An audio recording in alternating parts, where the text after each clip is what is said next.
इंसान जे जिस्म जो हर उज़्व वॾे कम जो हूंदो आहे, जंहिं बाबति असां केतिरा ई भेरा ज़िक्र बि करे चुका आहियूं। अहिड़े ई हवाले सां गुर्दनि जो बि इंसान जे जिस्म लाइ इंतिहाई अहम किरदारु हुजे थो। जेकॾहिं उहे ख़राब थी पवनि या सही नमूने कम न कनि त माण्हूअ जी ज़िंदगीअ लाइ ख़तरा पैदा थी सघनि था। असां केतिरा ई भेरा सिहत जे मसइलनि बाबति ॼाण ॾियण सां गॾु उन्हनि जे हल लाइ पिणु देसी तरीक़ा ॿुधाईंदा रहिया आहियूं, जेके यकीनन अव्हां जे लाइ फ़ाइदेमंद साबित थियनि था। इन सां गॾु असां इहा बि ताईद कंदा रहंदा आहियूं त पंहिंजे उज़वनि जो ख़्यालु कयो, छो त इहे मार्केट में नाहिनि मिलंदा। जेकॾहिं को बि उज़्व रुॻो तव्हां जे एहतियात सां ई बहितर ऐं सिहतमंद रहे थो त तव्हां खे इलाज खां बचणु घुर्जे। गुर्दनि जी बीमारी जे करे हर साल लॻभॻि 50,000 खां मथे माण्हू पंहिंजूं ज़िंदगियूं विञाए वेहनि था। इहो ई सबबु आहे त माहिर हर माण्हूअ खे घणे खां घणो पाणी पीअण जो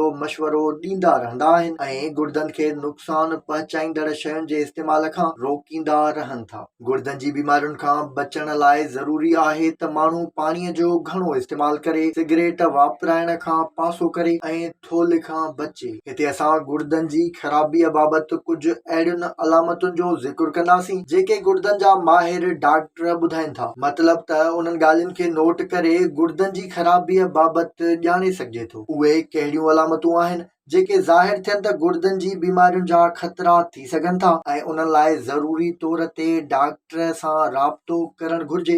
निंड न अचणु, पुठनि ऐं कुल्हनि में आकड़, सख़्ती, मथे जो सूरु, थकावट, जिस्मानी कमज़ोरी, दिलि जे धड़के में गैर मामूली वाध, चमड़ीअ जी खुश्की या खारस जहिड़ो थियणु, दिलि ख़राब थियणु या उल्टी अचणु, साह में बदबू, ज़ाइको मटिजणु, साह ॿुसाटिजणु या साह खणण में तकलीफ़ थियणु, खुड़ियुनि, पेरनि ऐं हथनि जो सुॼणु, चेल ऐं पेरनि में सूरु, पेशाब जे रंग जो मटिजणु, घणो या घटि पेशाब जो अचणु, अखियूं सुॼणु, अहिड़ियूं अलामतूं आहिनि जेके गुर्दनि जी ख़राबीअ बाबति ॿुधाइनि थियूं। जेकॾहिं अव्हां खे बि इन्हनि अलामतुनि मां का हिकु बि आहे त तव्हां खे पंहिंजी सिहत बाबति ज़रूरु सोचणु घुर्जे। इन्हनि अलामतुनि सां गॾु अॼु असां हिते हिकु अहिड़ो बहितरीनु ऐं सवलो घरेलू नुस्ख़ो आंदो आहे जेको तव्हां जे गुर्दनि जी सफ़ाई ऐं सिहत लाइ जादुई असरनि वारो साबित थींदो। इहो नुस्ख़ो न रुॻो गुर्दनि जे मसइलनि जो शिकार पर सिहतमंद माण्हू बि इस्तेमाल करे सघनि था।